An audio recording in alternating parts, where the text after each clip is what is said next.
The goal of this video is to not have to edit this video.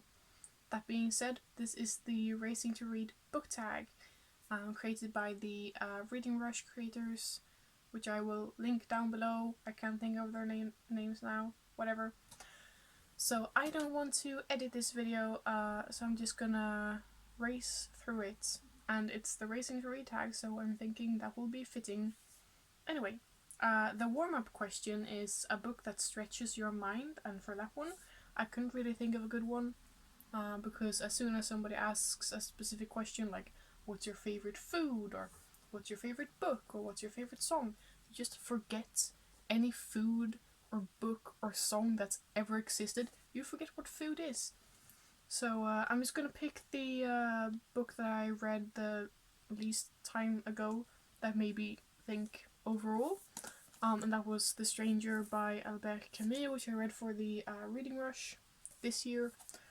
This is a philosophical work about a man who doesn't feel any sadness when his mother dies, and then he commits a murder, unplanned, and he doesn't feel any remorse or regret or sadness about it, and that's used against him in the trial. And I really like this one, and it made me think and maybe stretch my mind a little bit. The second one is Start Line. What's a book that you started but never finished? I started reading Gone in 2017. It's by Michael Grant. It's a sort of middle grade, younger teenage dystopian fantasy book, the beginning of a series. And I got that far into it. I'm still planning to read it. It's still marked on Goodreads as currently reading. I just haven't picked it up in 3 years. So we'll see where it goes.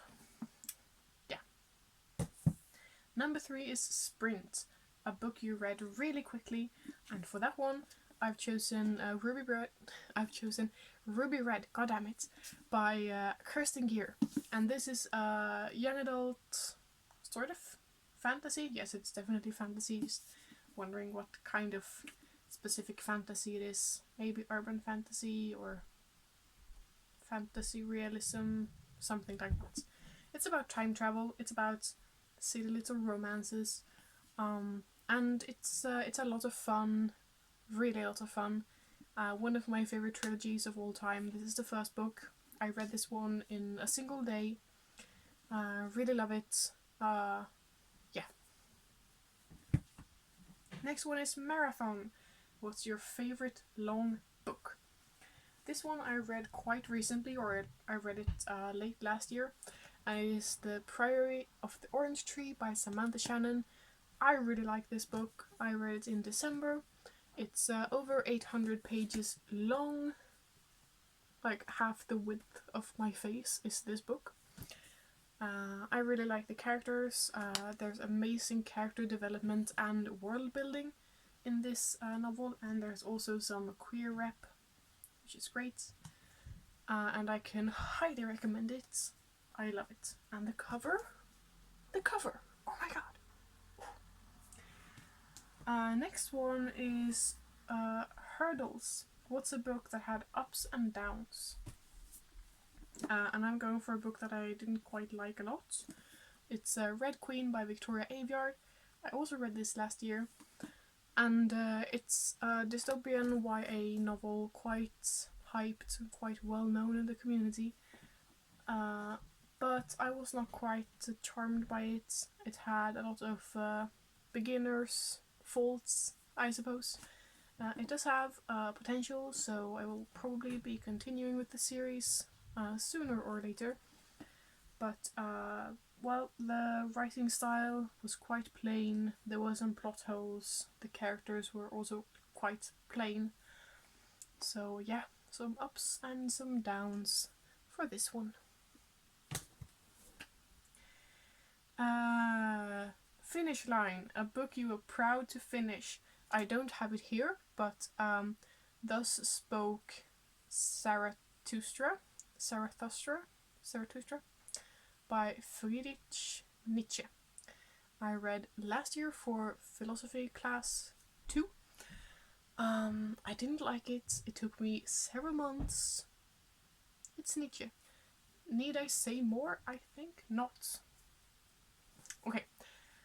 Gold medal. Best book you've read during a readathon. And for this one, I think I'm going to have to go with The Perks of Being a Wallflower by Stephen Chbosky. Sorry for the motor sounds outside. My window is open. So The Perks of Being a Wallflower I read a year ago during the reading rush. And it's very cute. It's composed of a lot of letters that the main character has written to us. We're like an unknown character. We don't really know who we are. And he's a really sweet boy. He's going through a coming of age time in his life.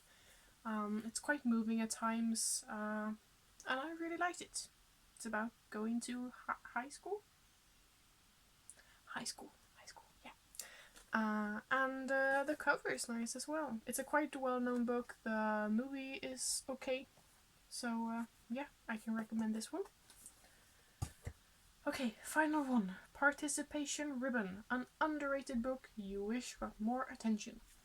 So I thought about this one and I couldn't come up with a good answer because I don't think I have any favorite books that are quite underrated, and the ones that I do I've already talked a lot about, like Stoner by John Williams, which I just had to mention now as well, of course.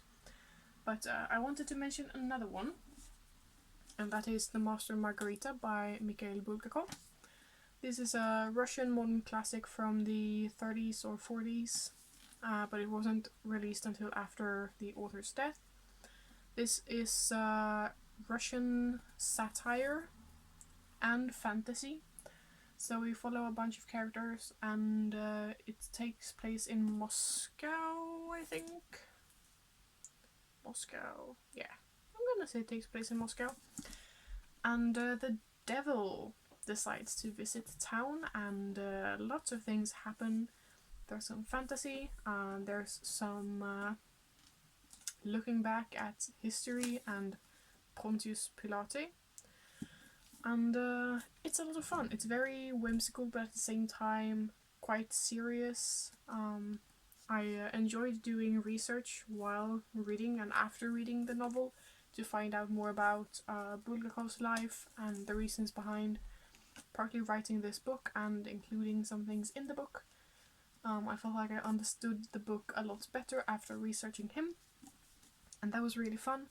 So I can highly recommend this one. I wish it would get more attention and more people would read it. So yeah, definitely The Master and Margarita.